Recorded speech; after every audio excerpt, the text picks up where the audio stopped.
You apologize to her. I wanted to be, when I started Berea, my plan was... The purpose of the project is to show both individual community members and students alike a way that you can manage a piece of property in a restorative fashion and in a sustainable manner.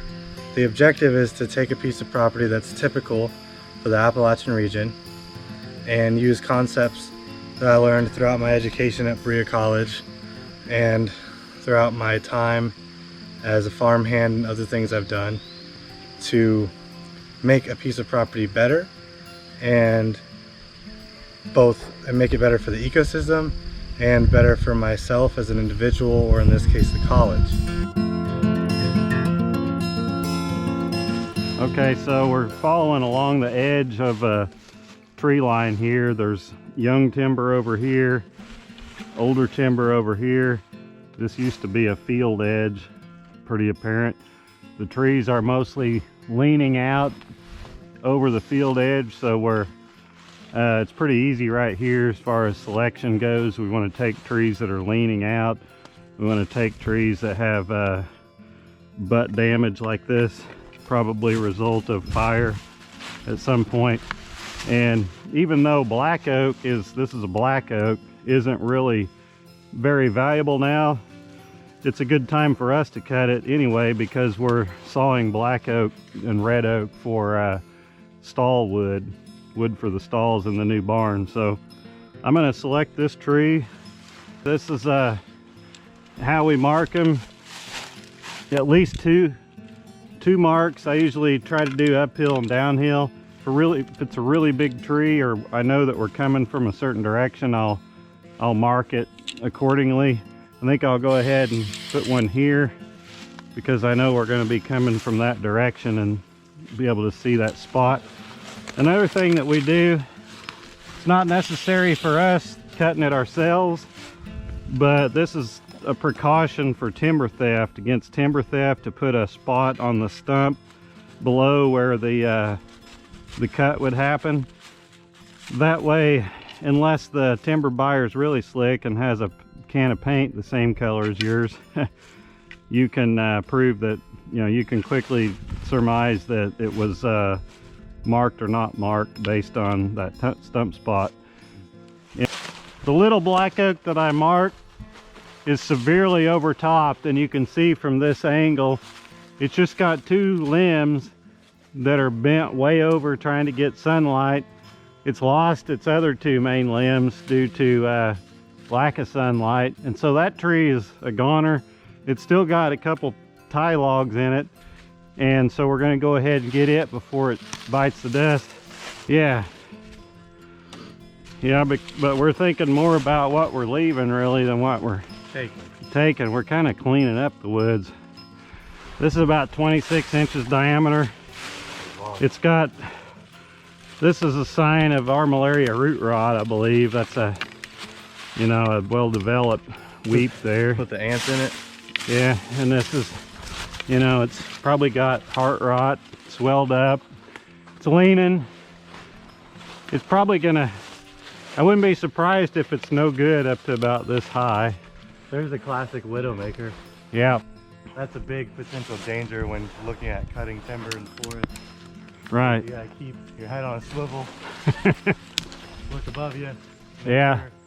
There's no loose widowmakers. Once you start cutting on a tree or hammering on a tree, putting wedges in, you shake it loose, and potential they could fall and injure somebody. And that's always a consideration you gotta take. That's a good learning example right there. Thanks, John. Sometimes even just the vibration, of the saw cutting it can shake a limb loose like that, and it doesn't look very big, but falling from 40 feet up, that's a big limb. That can get you even with the hard hat.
far back do you think I should go?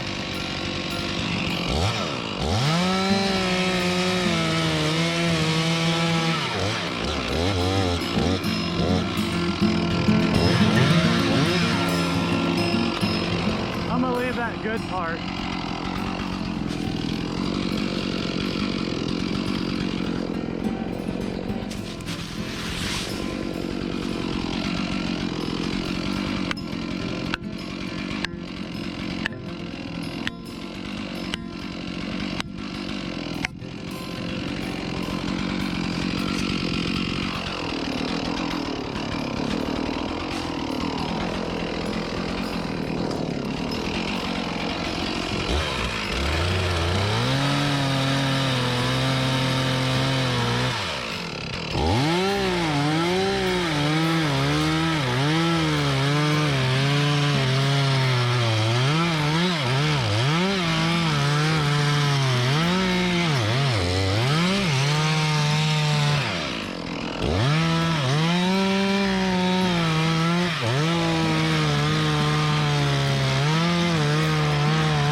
We'll be using goats to graze invasives off of a riparian zone next to a creek so that we can remove the majority of the leafy foliage that are on the invasive plants and allow us to easily get in and cut and treat stumps of invasive plants.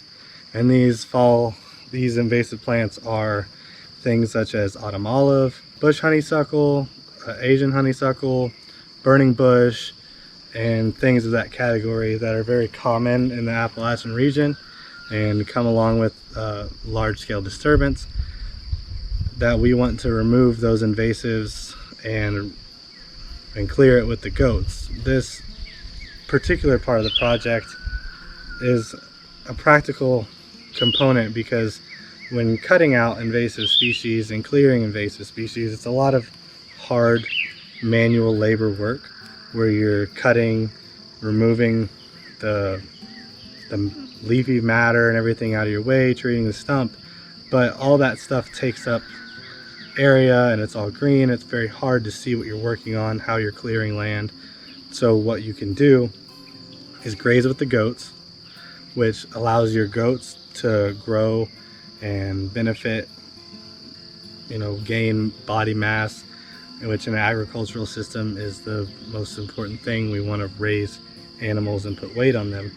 But at the same time, you're clearing away the nuisance of having to fight the foliage while you clear the invasive. So, and with repetitive introduction of goats on the same site, you could even repress an invasive to the point where natives can overtake them. But in this case, we are going to graze the invasives, remove the main stump, treat the stump through a stump treatment, which allows us to use a minimum or minimal amount of herbicide and keep our creek safe while we do that, and then effectively kill off the invasive species. The alternative option would be to use something like a foliar spray, where you have to spray a very large quantity of herbicide on a plant to try to eradicate it, and it may leak into our watershed and get into the stream that we're working by, and we don't want that. So we're going to use a stump treatment in conjunction with goat grazing to reduce the amount of herbicide necessary and reduce the amount of physical labor necessary while removing the invasives. By doing this project, we're going to be able to educate students, give real life skills on how to manage land, how to use equipment, how to work with animals to students in departments such as biology and agriculture.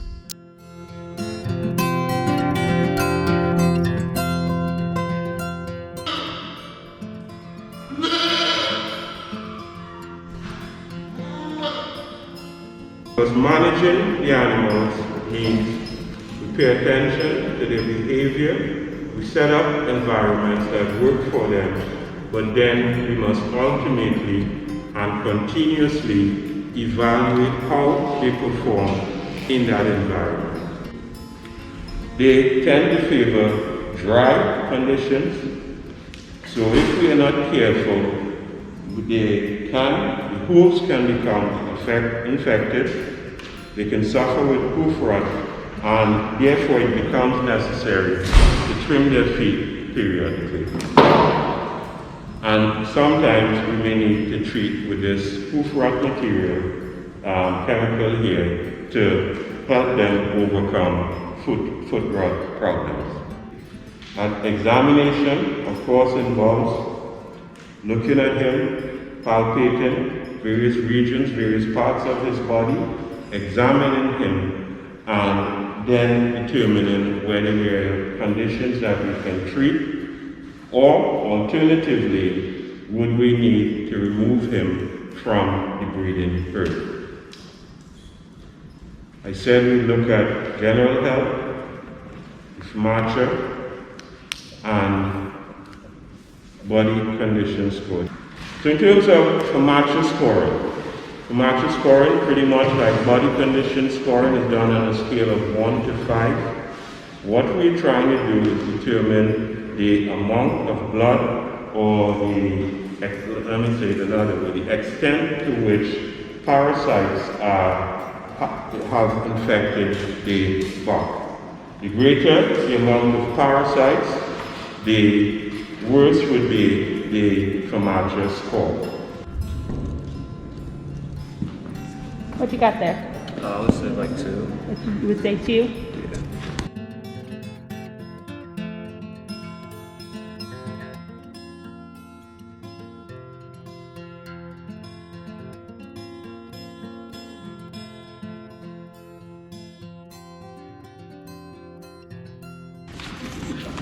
You got a score on him? Body condition? He looks great.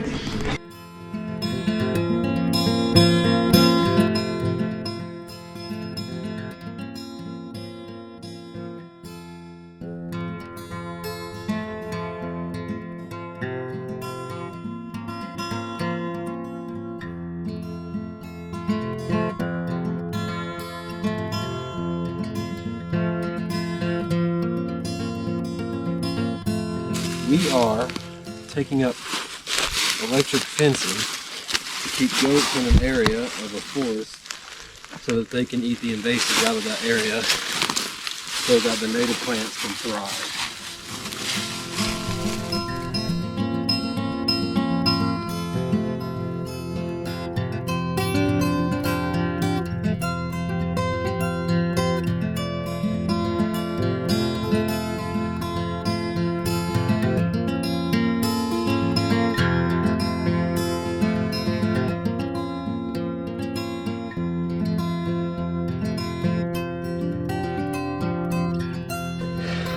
front, it's the same deal.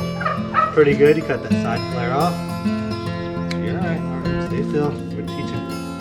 You're an educator. Yeah, there you go. That's right. There you go.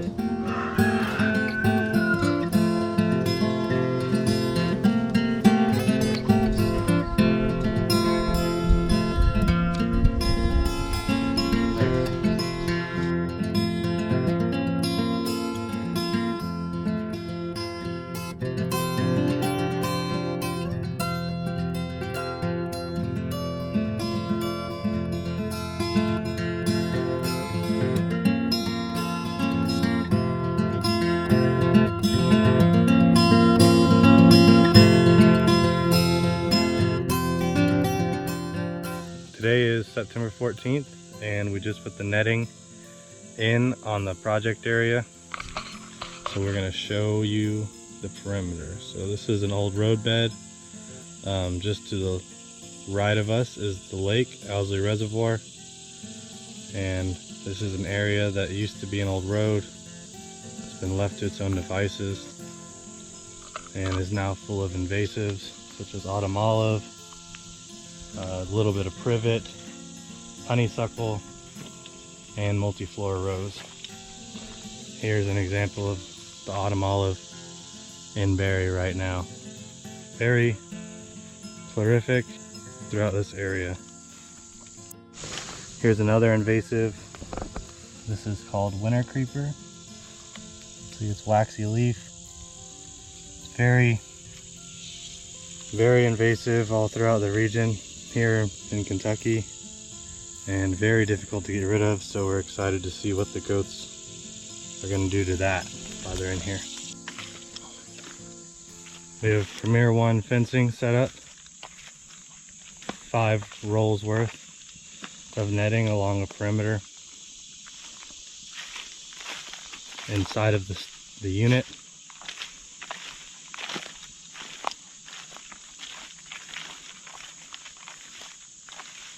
And as you can see, very heavy foliage. Lots of vegetation, which would be good for the goats and would make it extremely difficult for clearing out and selecting the invasives to treat. So we'll put the goats through here.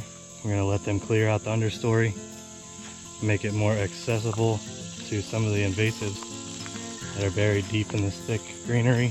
And after we get done clearing this side, prepping to plant a small fruit forest, we'll move the netting over here to clear out the back of the piece of property.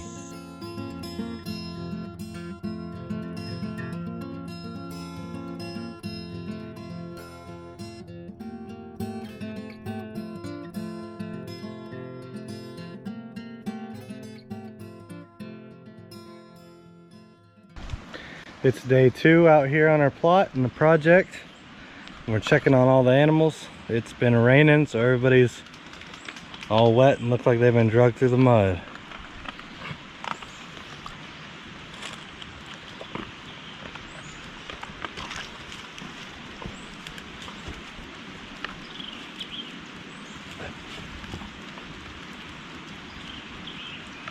This area is more of a riparian zone than we originally anticipated. Here we can see we got water running through the site, right down the middle, amongst the greenery. But the goats are still hard at work out here, grazing away.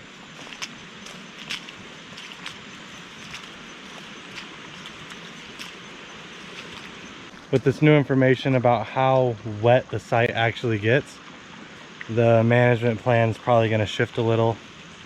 There's a possibility that we'll go from planting a permaculture food forest to planting a riparian area tree instead.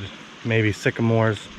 Might plant a big grove of sycamore to help the integrity of this low riparian zone.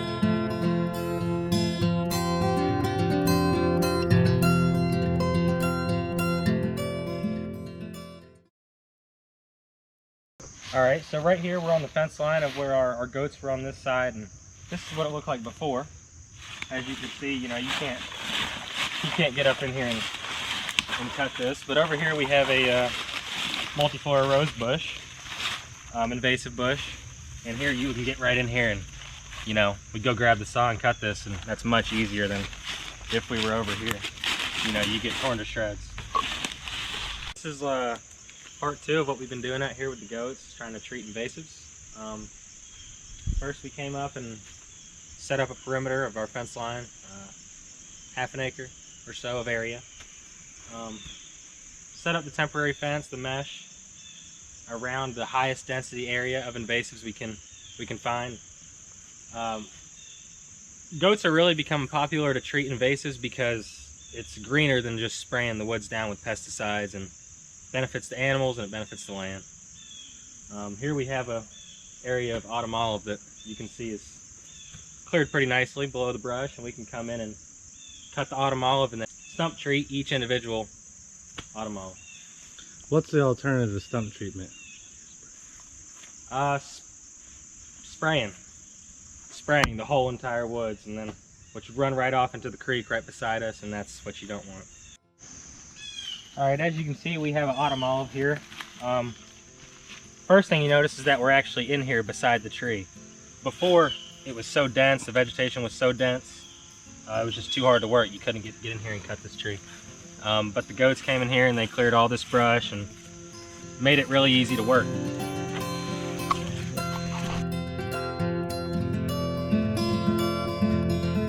Today is November 30th, 2021, and we're wrapping up the last stage of the goat portion of our project. And I have some students here that are going to explain what we've done throughout the course of this portion of the project and then what's coming next. I'm Zendine. I'm a junior agriculture major at Berea College. After the goats came through here in our project area, we came through and we cut out all the invasives we could find: multiflora rose, autumn olive, privet, and a lot of winter creeper that we got. The goats actually ate a lot of that. After that, we stump treated. To limit the amount of herbicide we used, we stump treated each individual stump. And yeah, that's pretty much what we've done so far. So you're happy with what has taken place so far? Absolutely. The goats did a really good job, and it made it really easy for us to get in there and clean everything out by hand. So my name's Abby Phelps. I am a senior agriculture major at Berea College. And so after we did what Zen just talked about, we came in and removed all the dead, diseased, and dying trees. And then we took a bush hog that you see behind me and cut all the underbrush out to open everything up and kind of get what we couldn't get by hand. In preparation for our next part, which is tree planting. My name's Chase Lawson. I'm a sophomore forestry major at the University of Kentucky. The next step in this process is to plant native species like white oak, persimmon, and sycamore in this creek area right here because they're native trees and they grow well in this area. And we're just going to do a quick walk around and look at where we worked and what we've worked in and see the difference. We'll see the difference from where we started. So what we're walking now is the same perimeter that we had the fence up for the goats. You can see that we've cleared out the underbrush. You see this blue dye sticking off of some of these stumps where we've treated the invasive species, and a nice clear understory buffering up to the creek that we're gonna come in and plant sometime in January.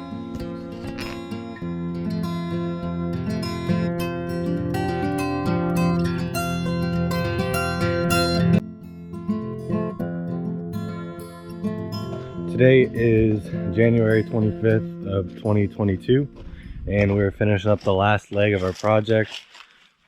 We're about to plant trees on the site.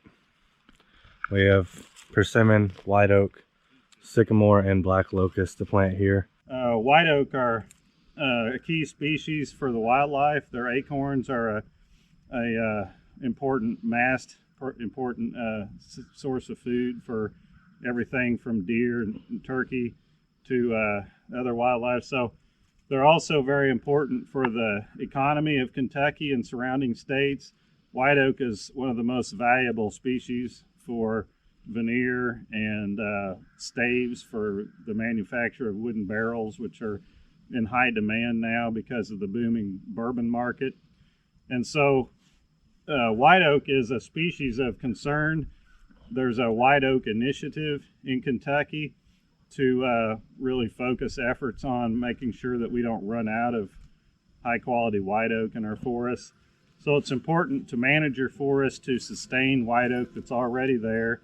And if you're planting trees on an area to reforest it, and the soils will support white oak, it's a good species to plant. So we're trying to go full circle here and manage our existing white oak stands while also trying to encourage the growth of more white oak. These seedlings, a lot of them have way too much root to plant with the dibble bars, planting bars that we're using. If you try to stick this in the hole, the roots are going to be pointed up and crammed in there. It can cause what's called J rooting. If a root's curved up, pointed up out of the hole, and it'll quickly dry out, the tree will likely die. So even though it's counterintuitive that we're cutting off a lot of these roots, that's what you have to do so that they can fit properly in the hole. And if you cut a lot off, like these really big ones, then you're going to have to cut some of the top of the tree off as well. So you're better off to have a tree of reduced size that's going to live than a big tree that's going to die. That's about the maximum. You'd have to put 2 holes, put 2 dibble holes for this one.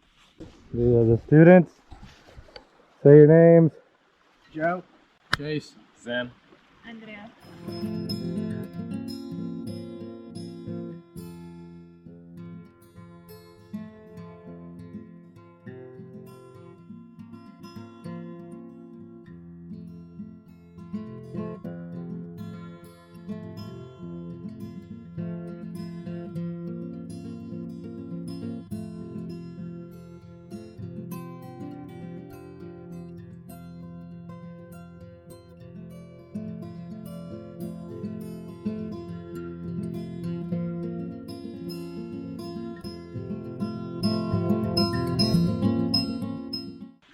The dibble bar is inserted into the soil, and a lot of times if you have a nice healthy root system, you've got a lot of root.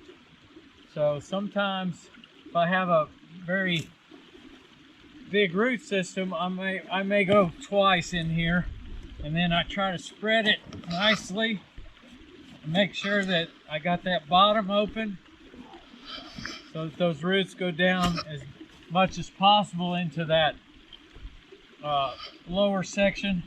And then usually I just bunch the roots together, and I'm trying to make sure that all the roots go down and don't J, because that's what you don't want. You don't want a J root.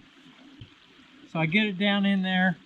I'm also looking for the same soil level that the tree came out of. So here it's not readily apparent, but I'm gonna give it my best guess that that's about the right place. And then I usually try to get them to where they're fairly vertical.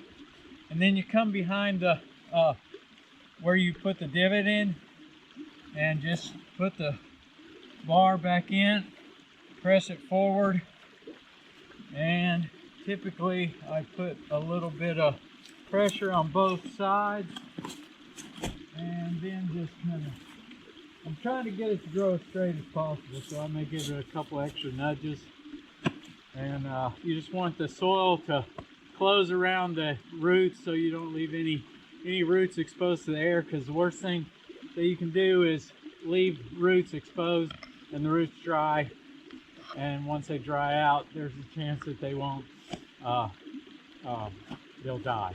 You know, if you see your roots drying out a little bit, take them and just dunk them in the water, because that's the most important thing, is just keeping those roots moist. So that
Standing here in a part of the Berea College forest. It's just a couple hundred yards from where we planted the seedlings. And this is a nice about 18-inch white oak tree here, Quercus alba. We planted some white oak in the other area, and this shows what those trees are capable of growing into. This is just beginning to be mature. We have trees that are 2-3 times this size on the college forest. So now we've completed the planting, but that's not the end of management for this piece of property. When you're in forestry, you have to think long term, and after you put the trees in the ground, they still have to be maintained to keep them from being overwhelmed by competition, invasive species in particular, and then vines and volunteer sprouts from tulip poplar and sycamore and different trees that may come in there. In between the rows will have to be managed, have to be kept cleaned out away from the trees we planted. So over time we'll monitor this area. As the trees get bigger, we'll make sure that they are free of competition so they can grow well, and then eventually the trees may need to be thinned, and we thought of that ahead of time by planting every other row to species that we consider nurse trees. The black locust and the persimmon are smaller growing trees. They don't get really big like the white oak and the sycamore, so they won't be able to compete with the sycamore and white oak. They'll stay in a non-competitive position. So eventually some of those trees may need to be taken out. We can probably remove the black locust and use them for fence posts and firewood. When they get to about the size that they're useful, they'll have serve their purpose as nurse trees to help the other ones grow straighter and taller. One benefit of the black locust also is that they're a legume species. The nitrogen that the black locust put into the soil helps it to be more fertile for the other tree species to benefit. In some of these old fields, this is an old abandoned field site. Sometimes those old fields are pretty poor as far as nutrients, so that'll help boost the fertility of the soil. The leaf litter also is good for the site, and as the leaf layer develops, you get a good duff layer, a humus layer. Eventually, as the trees get quite a lot larger, say in 20-30 years, you can thin out the stand. So we may even remove some of the white oaks, for instance, in time. But a forest manager is always looking towards what to do next, and you're never lacking something to do managing a forest, but it's something that we enjoy, and it's a way to be to some degree self-sufficient and get material to use from your own forest.